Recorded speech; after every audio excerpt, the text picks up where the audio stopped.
Turn on caption if you want to watch video with English subtitles on YouTube video.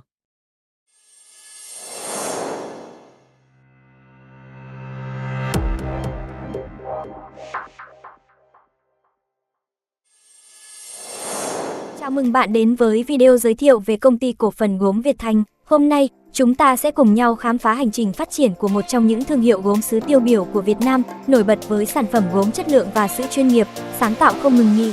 Xin mời các bạn cùng theo dõi nhé! Vào năm 1982, đã được thành lập công ty gốm Dona, chuyên sản xuất và xuất khẩu trực tiếp tất cả các sản phẩm gốm sứ cũng như sản phẩm thủ công mỹ nghệ khác. Sau 18 năm kinh doanh và hoạt động, đến năm 2000, chuyển đổi hình thức doanh nghiệp sang cổ phần hóa và đổi tên thành công ty cổ phần gốm Việt Thành. Cũng trong thời gian này, công ty đã đầu tư, đổi mới công nghệ, máy móc, trang thiết bị hiện đại, thay thế toàn bộ công nghệ nung đốt củi chuyển sang đốt bằng ga, máy đùn ép chân không, máy in trục lăn. Trong giai đoạn này, gốm Việt Thành đầu tư mạnh mẽ vào nghiên cứu và phát triển, ứng dụng công nghệ sản xuất tiên tiến và cải tiến quy trình làm việc. Công ty đạt được nhiều chứng nhận chất lượng quốc tế. Các sản phẩm đã được trao giải thưởng sao vàng trong nước và đạt tiêu chuẩn chất lượng xuất khẩu sang khu vực châu Âu. Gốm Việt Thành tiếp tục triển khai với việc xây dựng và nâng cấp nhà máy sản xuất, mở rộng dây chuyền sản xuất, đầu tư cải tiến các dàn máy móc và phát triển đa dạng các mẫu mã sản phẩm mới. Hiện tại, công ty của chúng tôi có diện tích 100.000 m2 tại 3 địa điểm khác nhau tại tỉnh Đồng Nai và sử dụng hơn 200 nhân viên. Chúng tôi đang tiếp tục mở rộng năng lực sản xuất để đáp ứng nhu cầu ngày càng cao của thị trường. Với hơn 4 thập kỷ hình thành và phát triển, gốm Việt Thành đã và đang sản xuất và xuất khẩu trực tiếp các loại sản phẩm gốm sứ và thủ công cho các thị trường nước ngoài. Chúng tôi hiện đang cung cấp nhiều loại sản phẩm thủ công như mẫu chậu trồng cây trong nhà và chậu outdoor, sản phẩm mây, cỏ biển, tre, lục bình, sơ dừa, đất nung màu nâu sẫm và chậu trà nhám, các sản phẩm đá mài, kẽm, plastic đa dạng về hình dáng và trang trí, lọ hoa, dụng cụ làm vườn hình tròn, hình bầu dục, hình lục giác với các kiểu trang trí khác nhau, tượng người, Phật, động vật kiểu dáng, kích thước khác nhau. Hãy cùng theo dõi video này và khám phá hành trình phát triển cũng như những giá trị cốt lõi mà công ty cổ phần gốm Việt Thành luôn theo đuổi. Nhà máy nguyên liệu đất gốm Việt Thành tọa lạc tại phường Bửu Hòa, thành phố Biên Hòa, tỉnh Đồng Nai, Việt Nam. Đây là nhà máy sản xuất và cung cấp nguyên liệu đất sét chất lượng cao, chuyên phục vụ cho ngành sản xuất gốm. Với quy trình khai thác và xử lý đất hiện đại, nguyên liệu để làm gốm sứ chất lượng phải là đất sét trắng, có độ dẻo cao, hạt mịn, khó tan trong nước, hồ lỏng sánh mịn để dễ bám khuôn thạch cao. Với quy mô trang bị công nghệ tiên tiến và quy trình xử lý nghiêm ngặt, nhà máy cam kết cung cấp nguyên liệu tinh khiết và ổn định, đáp ứng các tiêu chuẩn khắt khe của thị trường. Đội ngũ nhân viên kỹ thuật dày dặn kinh nghiệm luôn sẵn sàng hỗ trợ, luôn đảm bảo cho từng mẻ đất sét đạt chất lượng tối ưu. Chúng tôi không chỉ cung cấp nguyên liệu mà còn đồng hành cùng với khách hàng trong hành trình tạo ra những sản phẩm gốm sứ tinh tế, chất lượng và bền vững.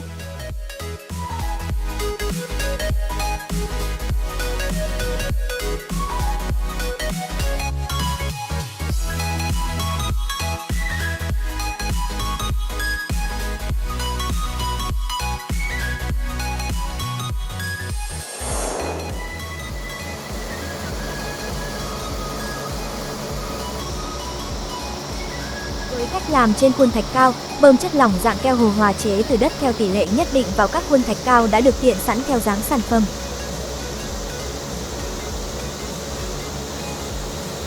Chờ cho kết dính bám vào thành khuôn thì tháo hồ lỏng còn dư, sấy khô bên trong. Dỡ khuôn là có được sản phẩm thô. Sau đấy các sản phẩm sẽ được phơi khô. Sau khi khô lại, các sản phẩm này sẽ được vận chuyển về nhà máy xí nghiệp ở địa điểm xã Tân Hạnh. Nhà máy xí nghiệp gốm Việt Thành tọa lạc tại cụm khu công nghiệp gốm Tân Hạnh với diện tích hơn 100.000 m2, là một trong những cơ sở doanh nghiệp sản xuất sản phẩm gốm sứ lớn và hiện đại của khu vực.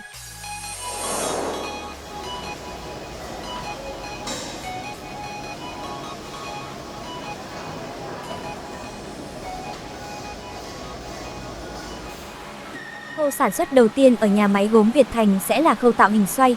Người thợ sẽ vò đất cho dẻo, nhuyễn, làm nên khối tròn, sau đó đưa vào trong khuôn tạo hình trên bàn xoay.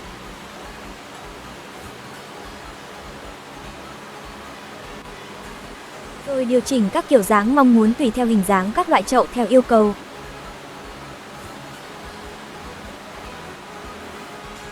Sau đó dỡ khuôn là có được sản phẩm thô.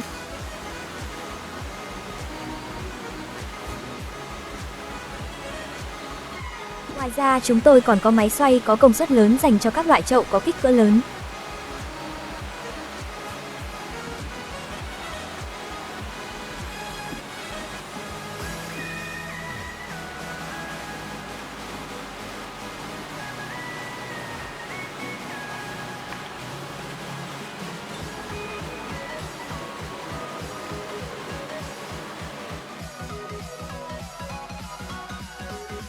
Kế tiếp là công đoạn đánh nhẵn bề mặt chậu sau khi tạo hình xoay.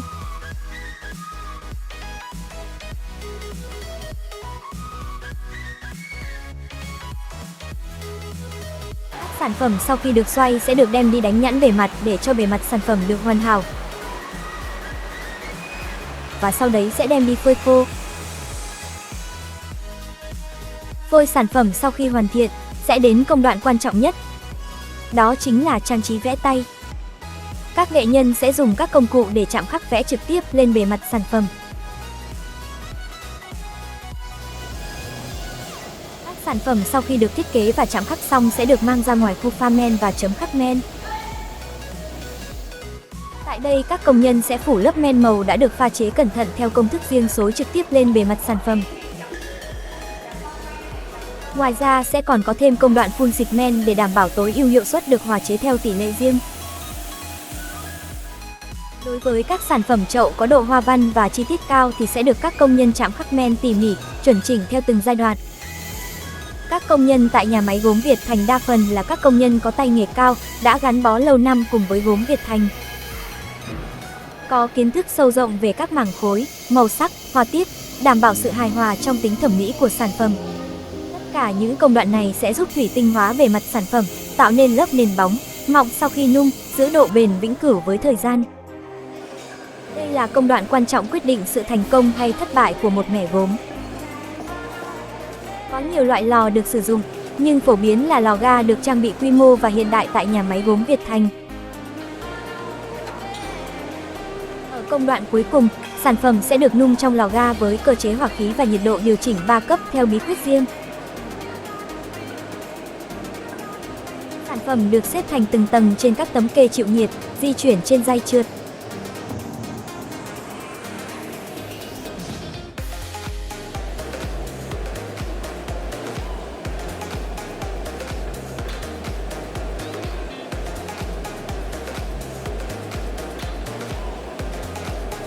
Nhiệt độ trên 1100 độ C, men và màu trên sản phẩm sẽ được hòa trộn với nhau tạo nên sự đa dạng về màu sắc và chất liệu.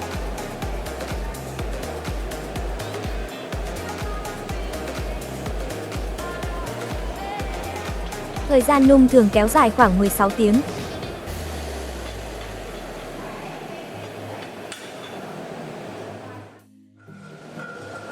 Sau đó sản phẩm sẽ được hạ nhiệt nguội tự nhiên và đưa ra khỏi lò.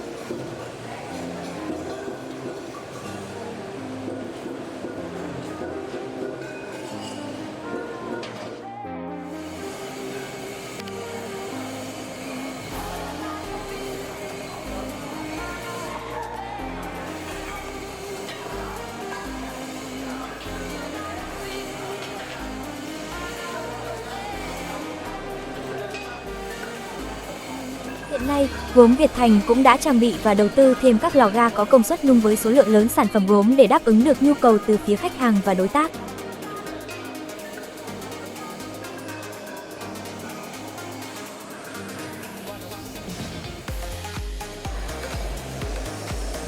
Cuối cùng, sản phẩm sau khi để nguội sẽ được kiểm tra chất lượng kỹ lưỡng trước khi được đưa sang trụ sở chính để đóng gói và bày bán.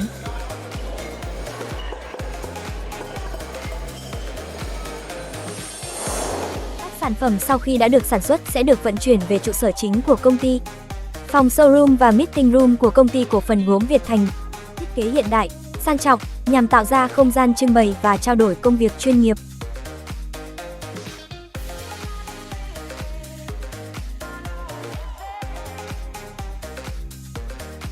Tại showroom của gốm Việt Thành, Chúng tôi còn trưng bày đa dạng các mẫu bình hoa gốm sứ Mỹ Nghệ Biên Hòa được hoàn thiện cho nhiều khách hàng và đối tác trong nước. Các sản phẩm nổi bật với thiết kế thủ công tinh xảo, họa tiết truyền thống kết hợp phong cách hiện đại. Từ những bình hoa trang trí nghệ thuật đến các mẫu bình hoa phong thủy, mỗi sản phẩm đều mang giá trị thẩm mỹ cao, phù hợp với nhiều không gian sống và làm việc.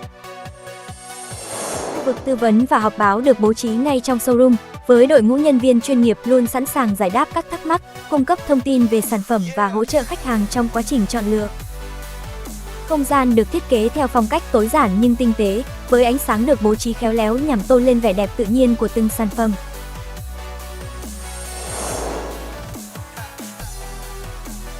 Với không gian rộng rãi, được bài trí một cách tinh tế với diện tích lớn, trưng bày các dòng sản phẩm gốm sứ nổi bật của công ty. Các kệ trưng bày được sắp xếp hợp lý, giúp khách hàng dễ dàng chiêm ngưỡng và cảm nhận sự đa dạng về mẫu mã, màu sắc và chất liệu của các sản phẩm gốm sứ.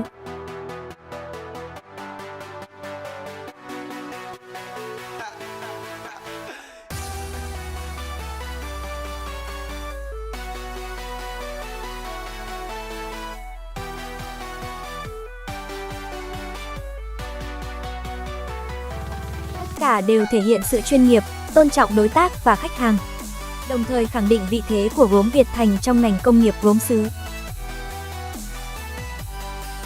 Gốm Việt Thành áp dụng quy trình đóng gói tiêu chuẩn quốc tế để đáp ứng nhu cầu vận chuyển cả trong nước lẫn xuất khẩu. Sản phẩm được bọc lớp bảo vệ chống va đập như giấy bọt khí, mút xốp hoặc màng co nhằm đảm bảo an toàn tuyệt đối trong quá trình vận chuyển. Mỗi sản phẩm sau khi bọc kỹ sẽ được đặt vào hộp các tông hoặc pallet có kích thước phù hợp. Quá trình bốc xếp sản phẩm lên xe tải hoặc container được thực hiện cẩn thận bởi đội ngũ nhân viên có kinh nghiệm, đảm bảo sự cân bằng và an toàn trong vận chuyển. Để đảm bảo hiệu quả và an toàn trong quá trình loading, công ty sử dụng các thiết bị hiện đại như xe nâng hỗ trợ việc bốc dỡ hàng hóa. Điều này giúp tiết kiệm thời gian và giảm thiểu rủi ro cho sản phẩm. Khâu packing và loading tại gốm Việt Thành được thực hiện chặt chẽ, tỉ mỉ trong từng bước nhằm bảo vệ chất lượng sản phẩm, đảm bảo sự hài lòng cao nhất từ phía khách hàng và đối tác. Công ty đã đạt tiêu chuẩn chứng nhận quốc tế Amfori BSCI và CTP-AT và đảm bảo chất lượng xuất khẩu trên toàn thế giới. Công ty được đặt trụ sở và sản xuất tại tỉnh Đồng Nai, Việt Nam. Sau hơn 40 năm, gốm Việt Thành cũng đã xây dựng được các dấu ấn uy tín trên thị trường quốc tế khi xuất khẩu các sản phẩm của mình đến hơn 50 quốc gia trên toàn thế giới.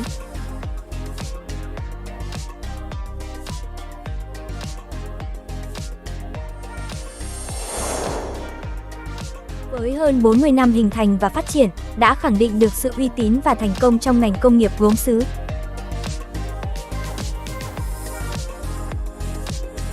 Gốm Việt Thành tiếp tục là lựa chọn hàng đầu của khách hàng trong và ngoài nước.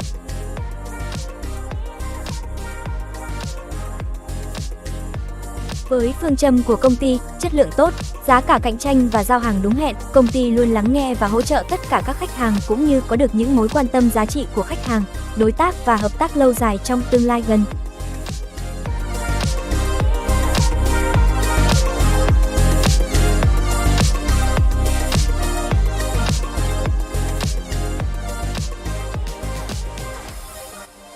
Công ty cổ phần gốm Việt Thành luôn sẵn sàng lắng nghe và phục vụ quý khách hàng.